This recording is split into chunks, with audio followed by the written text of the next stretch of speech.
കണ്ണനും അവനെ സ്നേഹിക്കുന്ന എല്ലാരും നല്ലവരാ. ബാക്കിയുള്ളവരുണ്ടല്ലോ, അവരാരും ഈ ലോകത്ത് ജീവിച്ചിരിക്കാൻ അർഹതയില്ലാത്തവരാ. എല്ലാത്തിനെയും കൊന്ന് കെട്ടിത്തൂക്കണം, എന്നെ ഉൾപ്പെടെ. നിന്റെ കരുണമോളെ കൊന്നു കെട്ടിത്തൂക്കണോടാ? അവളൊക്കെ ഒരു മനുഷ്യജന്മമാണെന്ന് പോലും പറയാൻ പറ്റത്തില്ല. നിന്റെ കൈയും കാലും കെട്ടി ഭ്രാന്താശുപത്രി കൊണ്ടുപോയി ഇട്ടേ പറ്റൂ. അമ്മേ, അമ്മേ, മാറടാ അങ്ങോട്ട്. തുറക്ക.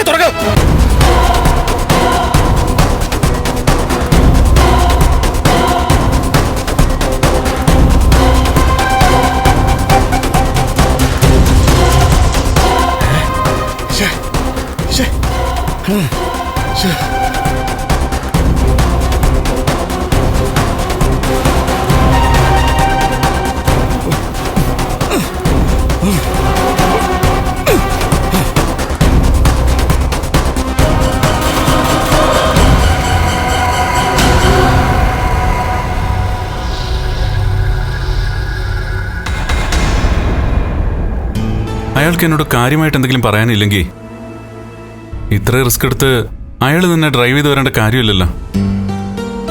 അതാ എന്നെ അലട്ടിക്കൊണ്ടിരിക്കുന്നത്. അത് വിട്ടുകള സാറേ. അയാളെ എത്രയും പെട്ടെന്ന് എവിടെയെങ്കിലും കൊണ്ടുപോയി ചികിത്സിക്കുകയാണ് വേണ്ടത്. അതെ, എന്തൊക്കെയാ സാഗർ അയാൾ വിളിച്ചു പറയുന്നത്? വായിൽ വരുന്നതൊക്കെ വിളിച്ചു പറയുമല്ലേ? അതുപോലെ തെറ്റുകൾ ചെയ്ത കൂട്ടത്തിലല്ലേ. അയാൾക്ക് അപകടം ഉണ്ടായ ദിവസം പോലും സാറിനെയും ലക്ഷ്മി മേഡത്തെയും അപകടപ്പെടുത്താൻ പ്ലാൻ ഉണ്ടായിരുന്ന ആ മാർക്കോ പറഞ്ഞത്. ഇനി അയാളെ അതിൽ നിന്ന് തടഞ്ഞത് എന്റെ അച്ഛനായിരിക്കോ? അതിൽ നിന്ന് മാത്രമല്ല, പല ആപത്തുകളിൽ നിന്നും നിന്നെ മഹിയും രക്ഷിച്ചിട്ടുള്ളത് നിന്റെ അച്ഛനാവാനുള്ള സാധ്യത കൂടുതലാ. നീ കേട്ടില്ലേ കരുണ സംസാരിച്ചത്?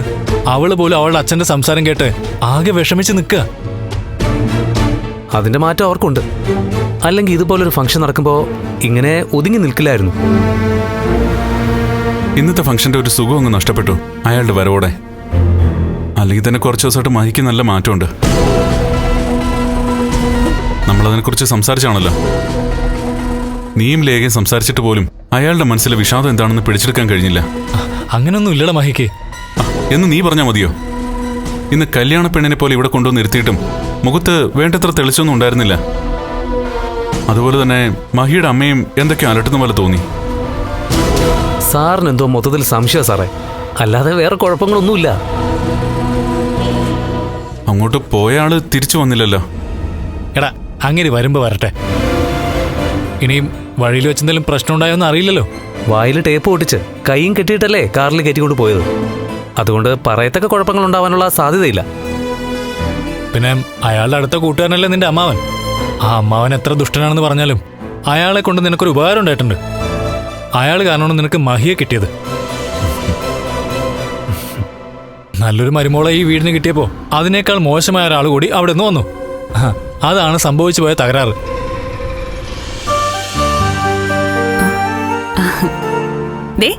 ഇനി എല്ലാരും ഒരു ഗ്ലാസ് പായസം കുടിച്ചേ.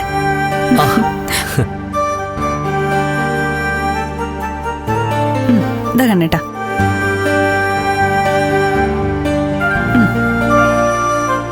ഊണിന്റെ കൂടെ എന്താ മഞ്ജു പായസം തരാതിരുന്ന? അതെന്താ, ഊണിന് ശേഷം പായസം കുടിക്കില്ലേ? അങ്ങനെ കുടിക്കാതിരിക്കാൻ എനിക്ക് പഞ്ചസാര അസുഖമൊന്നുമില്ല. കണ്ണേട്ടൻ എന്താ ഇത്ര ആലോചിച്ചോണ്ടിരിക്കുന്നെ? ഒരു വട്ടം വന്ന് എന്തൊക്കെയോ പറഞ്ഞില്ലേ, അതേ പറ്റിയാ സാറ് ചിന്തിച്ചോണ്ടിരിക്കുന്നത്. അയാളോട് പോകാൻ പറ കണ്ണേട്ടാ. അയാള് നമ്മുടെ അച്ഛനെ കുറിച്ച് വേണ്ടാത്ത വർത്താനങ്ങൾ പറഞ്ഞുകൊണ്ട് നടക്കുന്നെന്നാ കേട്ടത്. അങ്ങനെയുള്ള ഒരുത്തിനെ പറ്റി എന്താ ഇത്ര ആലോചിക്കാനുള്ളത്?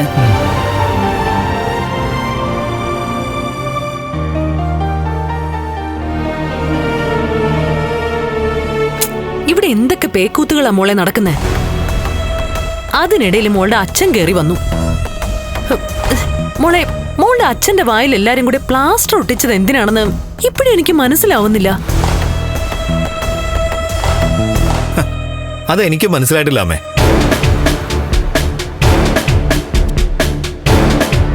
അതെന്താ മനസ്സിലാവാത്തത്? അച്ഛൻ വാ തുറന്നാ പറയാൻ പാടില്ലാത്തതേ പറയൂ. എന്റെ അച്ഛനെ കുറിച്ച് ഏതാണ്ടാണല്ലോ അങ്ങനെ പറയാൻ വന്നത്. ആ സമയത്ത് എന്തിനാ അങ്ങനെ വായ പൊത്തി പിടിച്ചത് എല്ലാരും കൂടെ? അങ്ങനെ എന്തിനാ പിന്നാമ്പുറത്തേക്ക് കൊണ്ടുപോയത്? അതെന്തിനാണെന്നൊക്കെ ഉണ്ണിയേട്ടന്റെ അമ്മാവനും ആനന്ദവും ഒക്കെ പറഞ്ഞല്ലോ. എന്നാലും വിശ്വേട്ടൻ എന്തിനാ മോളുടെ അച്ഛനോട് ഇത്ര വൈരാഗ്യം? അവര് തമ്മിൽ മുൻപരിചയം ഇല്ലാന്നല്ലേ പറയുന്നേ? പിന്നെ ഇവന്റെ അച്ഛൻ എന്തിനാ മോളുടെ അച്ഛനോടൊപ്പം ഇങ്ങനെ കൂടിയിരിക്കുന്നേ?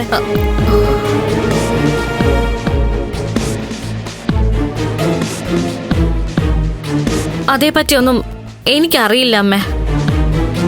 അച്ഛന്റെ ദേഹത്തിപ്പോ ഉണ്ണിയേട്ടന്റെ അച്ഛൻ മാത്രമല്ല, പലരും കൂടിയിട്ടുണ്ട്. എങ്കിലും എന്റെ അച്ഛന്റെ പേരാണല്ലോ അങ്ങനെ ഏതു നേരവും വിളിച്ചു പോയിക്കൊണ്ട് നടക്കുന്നത്. മരിച്ചുപോയ വിശ്വേട്ടൻ എന്തിനാ മോളുടെ അച്ഛനെ താറടിക്കുന്നതെന്ന് എനിക്ക് മനസ്സിലാവുന്നില്ല.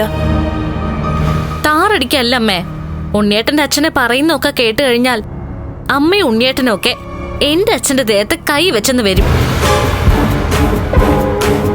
അതുപോലുള്ള വാക്കുകളൊക്കെയാ പറയുന്നത്. ജനിച്ച് ഇന്നേ വരെ ഇതുപോലുള്ള മോശ സംസാരം ഞാൻ ആരുടെയും നാവിന്ന് കേട്ടിട്ടില്ല. അങ്ങേരെ അതല്ല, അതിനപ്പുറവും പറയും. പക്ഷേ എന്റെ അച്ഛനെ പറയുന്നതിനെന്നാ എനിക്ക് മനസ്സിലാവാത്തത്. എടാ, സ്വബോധത്തോടെ അല്ലല്ലോടാ മോനെ. അതുകൊണ്ട് പിന്നെ അങ്ങേരെ കുറ്റപ്പെടുത്തിയിട്ടും കാര്യമൊന്നുമില്ല. എന്നാ പിന്നെ ഇതുപോലെ തലയ്ക്ക് വെളിവില്ലാത്ത ഒരാളെ നല്ലൊരു ഡോക്ടറെ കൊണ്ടുപോയി കാണിക്കാത്തെന്താ? അല്ലെങ്കിൽ ഏതെങ്കിലും മെന്റൽ ഹോസ്പിറ്റലിൽ കൊണ്ടുപോയി ഇടാത്തെന്താ? ഇനിയിപ്പം അതേപ്പറ്റി സീരിയസ് ആയിട്ടൊന്ന് ചിന്തിക്കണം. വഴി കൂടെ പോണവരെയൊക്കെ ഇതുപോലെ അടുത്ത് വിളിച്ചിട്ട് വേണ്ടാത്ത സംസാരമൊക്കെ സംസാരിക്കുന്നെ. ആരെങ്കിലും കരണക്കുറ്റി നോക്കി 2 എണ്ണം കൊടുക്കുമ്പോ ഈ അസുഖം മാറുമെന്നാ എനിക്ക് തോന്നുന്നത്. പോട്ടടാ മോനെ. എടാ, ഇതൊക്കെ അവളുടെ ദുർമന്ത്രവാദം കൊണ്ട് സംഭവിക്കുന്നതാ. ആ മഹാലക്ഷ്മിയുടെ അവളെ നമ്മളെല്ലാരും കൂടെ കൂട്ടത്തോടെ തകരാൻ വേണ്ടിട്ട് അവൾ എന്തൊക്കെയോ ചെയ്തിട്ടുണ്ട്. അതുകൊണ്ടിനി നാളെ നമ്മളെല്ലാരും കൂടി മോളുടെ അച്ഛനെ പോലെ സ്വബോധം ഇല്ലാതെ നടന്നാലുവേ അതിലും അത്ഭുതപ്പെടാനില്ല. എല്ലാരും പോവാനായിട്ട് നിൽക്കുവാ. എങ്ങനെയെങ്കിലും ഒന്ന് പോയാ മതിയായിരുന്നു. അതെ അതെ, എന്നിട്ട് വേണം എനിക്കൊന്ന് താഴോട്ടിറങ്ങാൻ.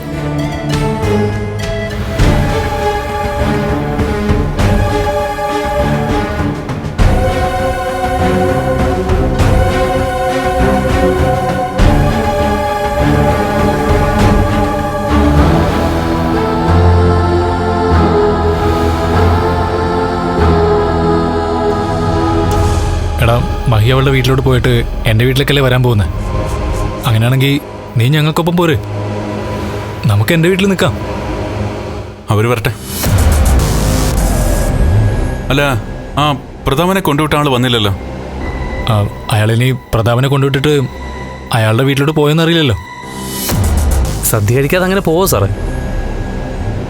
ഒട്ടിച്ചിരുന്ന ടേപ്പ് എടുത്ത് കളഞ്ഞ് പ്രതാപനായിട്ട് സംസാരിച്ചു കാണും. അയാൾ പറയുന്നതൊക്കെ കേട്ട് ചിലപ്പോൾ നിന്റെ അമ്മാവന്റെ വയറ് നിറഞ്ഞാണ്.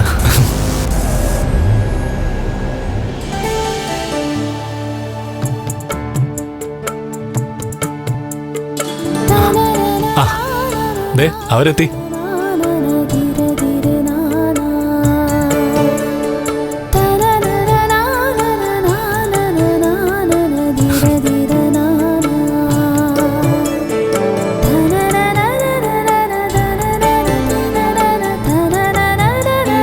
ഇറങ്ങാറായില്ലേ?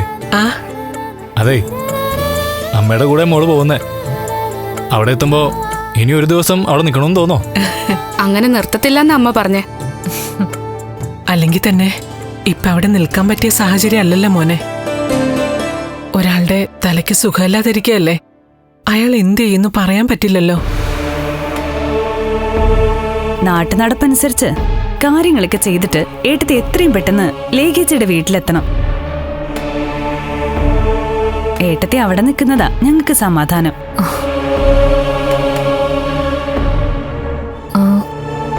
എന്നാ പിന്നെ പോയിട്ട് വരട്ടെ കണ്ണേട്ടാ.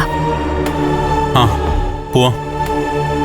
ഇന്ന് താൻ പോകുമ്പോ നാട്ടു നടപ്പൊന്ന് തെറ്റിച്ചാലോന്നാ ഞാൻ ചിന്തിക്കുന്നേ. എന്താ നീ ഉദ്ദേശിക്കുന്നത്?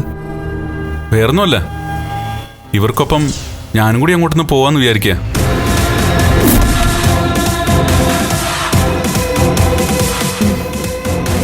അയ്യോ, 7 മാസം പെൺകുട്ടികളെ പ്രസവത്തിന് വിളിച്ചോണ്ട് പോകുമ്പോ അവരുടെ ഭർത്താക്കന്മാര് കൂടെ പോറില്ല കണ്ണേട്ടാ. അങ്ങനെ പോകരുതെന്ന് എന്തെങ്കിലും നിയമമുണ്ടോ? അല്ലെങ്കിൽ അങ്ങനെ പോകുന്നോണ്ട് എന്തെങ്കിലും തെറ്റുണ്ടോ? അങ്ങനെ ആരും പോവാറില്ല മോനെ. ഞാനും അമ്മയ്ക്ക് മഹിക്കൊപ്പം വരുന്നോണ്ട് അമ്മയ്ക്ക് എന്തെങ്കിലും ബുദ്ധിമുട്ടുണ്ടോ? അയ്യോ, എനിക്കൊരു ബുദ്ധിമുട്ടും ഇല്ല മോനെ. എന്നാ പിന്നെ നമുക്ക് ഒരുമിച്ച് അങ്ങ് പോവാം. നീ ലേഖയും കൂട്ടി വീട്ടിലേക്ക് വെക്കോ,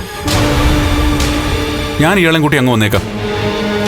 അല്ല കണ്ണേട്ടാ, സാധാരണ ആരും അങ്ങനെ. എടോ, വെറുതെ താൻ എന്നെ തടയാൻ നോക്കണ്ട. അവിടെ തലയ്ക്ക് വെളിവില്ലാത്ത ഒരാളുണ്ടെന്ന് എല്ലാവർക്കും അറിയാം. അങ്ങനെ ഒരു വീട്ടിലേക്ക് താൻ പോകുമ്പോൾ അവിടെ നിന്ന് താൻ പുറപ്പെടുന്നവരെ തനിക്കൊപ്പം ഒരാൾ വേണം. എന്നാലും മറ്റാണുങ്ങളൊന്നും ഇല്ലല്ലോ സാറേ. അങ്ങനെയാണെങ്കിൽ ഞാനും കൂടെ വരാം. സാഗറും കൂടട്ടെ. ആ, എന്നാ പിന്നെ നിങ്ങളും വന്നോ. അതിനൊപ്പം ഞാനും വരുന്നുണ്ട്. എന്താ കുഴപ്പം? ഞാനും അങ്ങോട്ട് വരുന്നുണ്ട്. നിങ്ങൾക്കെല്ലാം ഒരു വിഷമമുള്ളതുപോലെ തോന്നുന്നുണ്ടല്ലോ.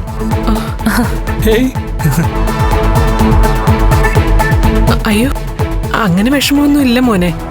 ആ, എന്നാ പിന്നെ വാ, ഇറങ്ങാം.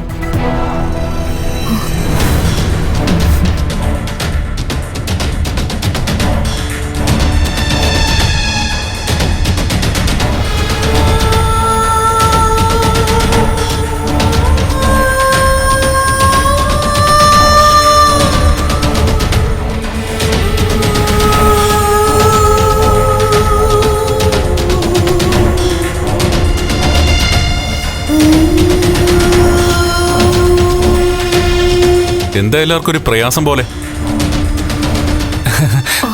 ഇത് കാണുമ്പോഴാ സംശയം കൂടുന്നത്. ഒന്നുമില്ല കണ്ണേട്ടാ, ഞങ്ങൾ ദേ വരുവാ.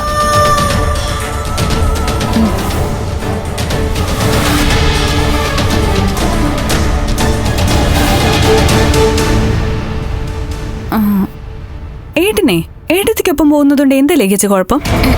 ഏയ് കുഴപ്പമൊന്നുമില്ല.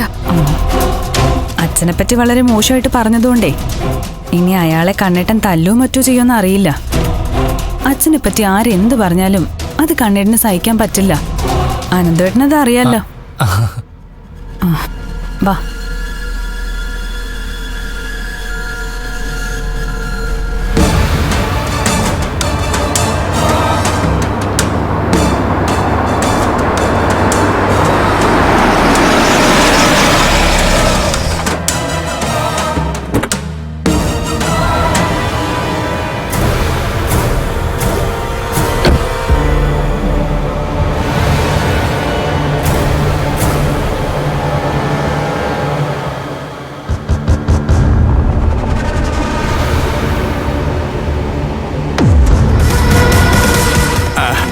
മോനെ കണ്ണ, അല്ല എന്താ ഇത്ര വൈകിയത്?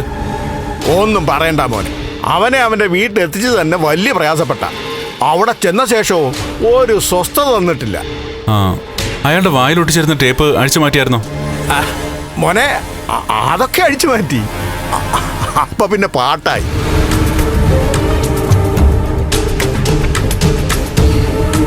അത് വെറും സാധാരണ പാട്ടല്ല, കേൾക്കാൻ കൊള്ളാത്ത പാട്ട്. അല്ല, നിങ്ങൾ അങ്ങോട്ട് പുറപ്പെടുവാന്നോ?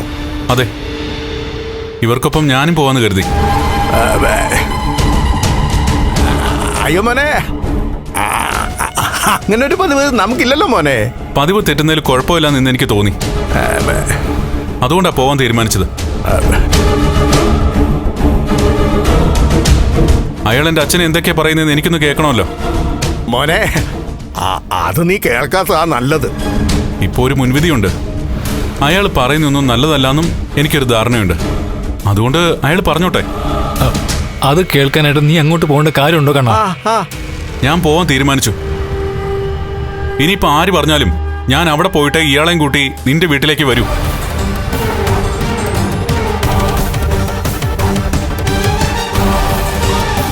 നിങ്ങൾ കേൾക്കും.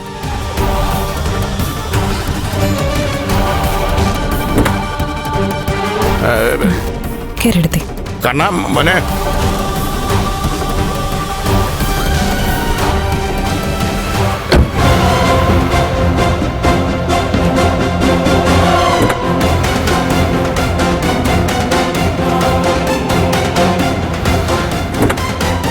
എന്റെ ഭഗവാനെ, യവൻ അവിടെ ചെന്നാൽ ആ നന്ദിയില്ലാത്തവൻ അവനാ വിശ്വനാഥനെ കൊന്നതെന്ന് പറയും. കൊല്ലിച്ചത് ഞാനാണെന്നാണ്.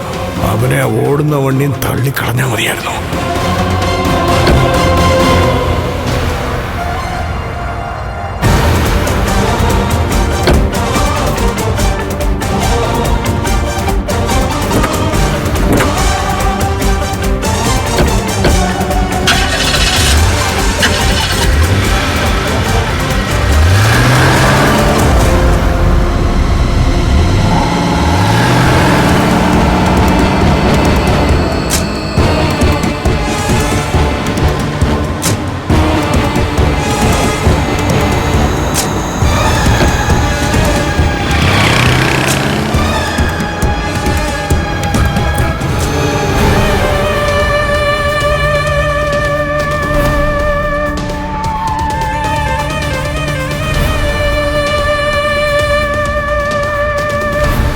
അയാളും കൂടെ പോയല്ലോ.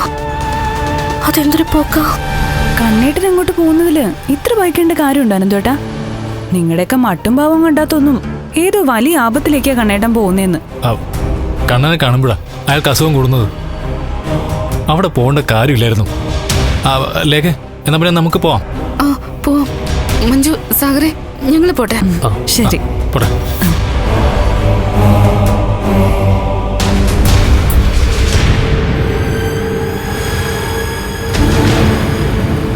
വാ സാഗരേട്ടാ.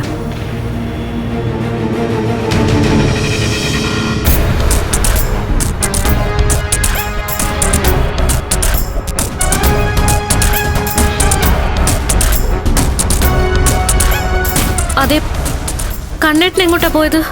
ലക്ഷ്മി എടുത്തിയുടെ വീട്ടിലേക്ക്.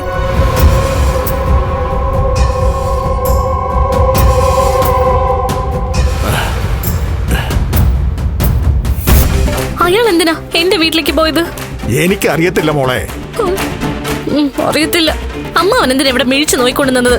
പോകരുതെന്ന് പറയരുതായിരുന്നോ? അത് തീരുമാനിച്ച് ഉറപ്പിച്ചിട്ടല്ലേ നിന്നത്, പിന്നെ പോകാതിരിക്കുവോ? അയ്യോ, ഇനി അവിടെ എന്തൊക്കെ സംഭവിക്കുമെന്ന് ദൈവത്തിനെ അറിയൂ. നോക്കിക്കോ, അയാളുടെ അച്ഛനെ കൊന്നെന്ന് മാത്രമായിരിക്കില്ല പറയാൻ പോകുന്നത്, അമ്മാവന്റെ പേരും പറയും. അമ്മാവന് വേണ്ടിയാ കൊന്നെന്ന് ഉറപ്പായിട്ടും പറയും. യോ, ആ ദ്രോഹി അതല്ല, അതിനപ്പുറവും പറയും. അതെനിക്കറിയാം മോളെ. പക്ഷേ എന്തോ സംശയം ഉള്ളിൽ വെച്ചിട്ടാ കണ്ണൻ അവർക്കൊപ്പം പോയത്. ഇന്നത്തെ 7-ാം മാസത്തിലെ എല്ലാ പകിട്ടും മിക്കവാറും പോവെന്നാ തോന്നുന്നത്. നടന്ന കാര്യങ്ങൾ കണ്ണേട്ടൻ അറിഞ്ഞു കഴിഞ്ഞാ കണ്ണേട്ടൻ കേസ് കൊടുക്കോ? പിന്നല്ലാതെ. അവ കേസ് കൊടുക്കുന്നു മാത്രമല്ല, എന്നെയും ഭർത്താവിനെയും ഒക്കെ അവൻ ജയിലിനകത്ത് ആക്കുകയും ചെയ്യും. അവനൊരു വക്കീലാ മോളെ, തലക്കകത്ത് മൂളയുള്ള വക്കീല്. വീൽ ചെയറിലാണെങ്കിലും അതിലിരുന്ന് വാദിച്ച് മറിക്കും. ഇനിയുള്ള കാലം ജയിലിലാവോ എന്തോ. ആണായിട്ട് ഒരുത്തനുള്ളത് കോമയിലായി. കെട്ടുപ്രായം തികഞ്ഞ ഒരു മോളും ഉണ്ട്. അവിടെ കെട്ടും നടന്നില്ല. ഈ അവസ്ഥയിൽ ഞാൻ ജയിലിലോട്ട് പോയാ അവരുടെയൊക്കെ കാര്യം ഇനി എന്തോ ചെയ്യുമോ എന്തോ. ഞാൻ നേരത്തെ പറഞ്ഞതാ, ഹോസ്പിറ്റലിൽ നിന്റെ അച്ഛനെ വീട്ടിൽ കൊണ്ടുവരാതെ ഏതെങ്കിലും മെന്റൽ ഹോസ്പിറ്റലിൽ കൊണ്ടിടാൻ. അതും കേട്ടില്ല. അയ്യോ, എൻ്റെ ദൈവമേ, എൻ്റെ വിധി ഇനി എന്താവുമോ എന്തോ. അയ്യോ.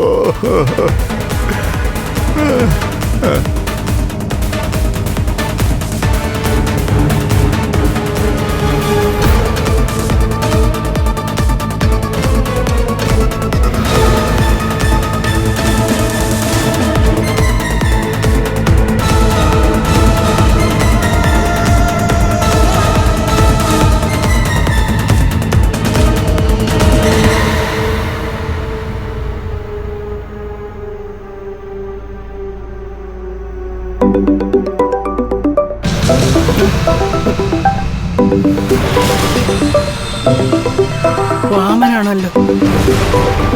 ഇനി എന്താണോ എന്തോ. ഹലോ വാമ. ഇവിടുന്ന് 3 ആളും പുറപ്പെട്ടിട്ടുണ്ടമ്മേ. മഹാലക്ഷ്മിക്കും മോഹിനിക്കും ഒപ്പം കണ്ണനും അങ്ങോട്ട് വരുന്നുള്ളെന്ന്. അയ്യോ, കണ്ണനും ഉണ്ടോ? ആ ഉണ്ട്. എത്രയും പെട്ടെന്ന് അവന്റെ വായിൽ പ്ലാസ്റ്റർ ഒട്ടിക്കാൻ നോക്ക്. അല്ലെങ്കിൽ അവനെ ആ മുറിക്കകത്ത് പൂട്ടിയിട്. കണ്ണം വന്നെന്ന് അവൻ അറിയണ്ട. എന്തിനാ ഈ പൗളുമാർ ഇങ്ങോട്ട് കൂട്ടിക്കൊണ്ട് വരുന്നേ? ഇനി എന്തെങ്കിലും സംശയം ഉണ്ടോ എന്ന് അറിയില്ലല്ലോ അമ്മേ. അവനിനി എന്റെ പേര് പറയുമെന്നാ എന്റെ പേടി. ആ, പറയുമ്പോ എല്ലാവരുടെയും പേരങ്ങ് പറയണമല്ലോ. കൊല്ലുന്നവനല്ല ഒന്നാം പ്രതി, കൊല്ലാൻ വേണ്ടി കൊട്ടേഷൻ കൊടുക്കുന്നവനാ. അമ്മ ചതിക്കല്ലേ. ഓ, ഞാൻ ചതിക്കൊന്നുമില്ല. പിന്നെ തലയ്ക്ക് വെളിവില്ലാത്ത നിന്റെ കൂട്ടുകാരൻ ചതിക്കുവാണെങ്കിൽ എനിക്കൊന്നും ചെയ്യാൻ പറ്റത്തില്ല.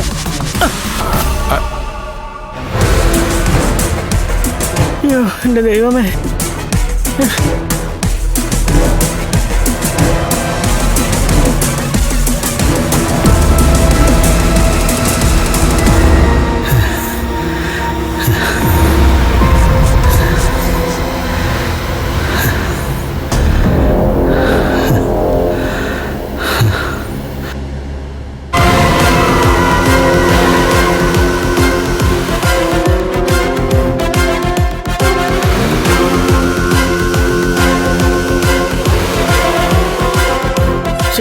ഇവിടെ ടേപ്പൊന്നുമില്ലല്ലോ, പിന്നെ എങ്ങനെയാ ഇവന്റെ വായ മൂടിക്കെട്ടുന്നത്?